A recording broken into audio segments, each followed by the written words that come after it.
is that we must never forget that economics was the reason that black people were brought to this country.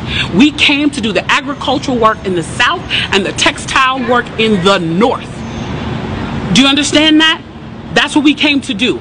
We came to do the agricultural work in the South and the textile work in the North. Now, if I right now decided that I wanted to play Monopoly with you, and for 400 rounds of playing Monopoly, I didn't allow you to have any money, I didn't allow you to have anything on the board, I didn't allow for you to have anything, and then we played another 50 rounds of Monopoly, and everything that you gained and you earned while you were playing that round of Monopoly was taken from you. That was Tulsa, that was Rosewood. Those are places where we built black economic wealth, where we were self-sufficient, where we owned our stores, where we owned our property, and they burned them to the ground.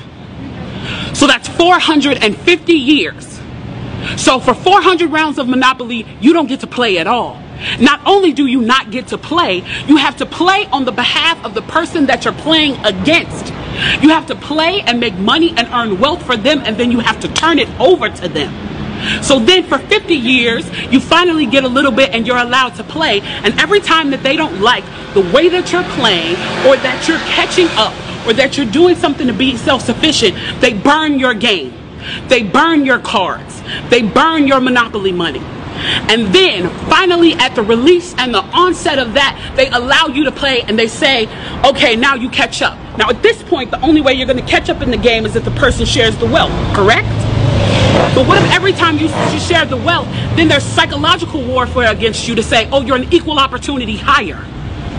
So if I played 400 rounds of Monopoly with you, and I had to play and give you every dime that I made, and then for 50 years, every time that I played, if you didn't like what I did, you got to burn it like they did in Tulsa and like they did in Rosewood, how can you win? How can you win? You can't win. The game is fixed. So when they say, why do you burn down the community? Why do you burn down your own neighborhood? It's not ours. We don't own anything. We don't own anything. Trevor Noah said it so beautifully last night. There's a social contract that we all have, that if you steal or if I steal, then the person who is the authority comes in and they fix the situation. But the person who fixes the situation is killing us. So the social contract is broken. And if the social contract is broken, why the fuck do I give a shit about burning the fucking Football Hall of Fame, about burning a fucking Target? You broke the contract when you killed us in the streets and didn't give a fuck. You broke the contract when for 400 years we played your game and built your wealth.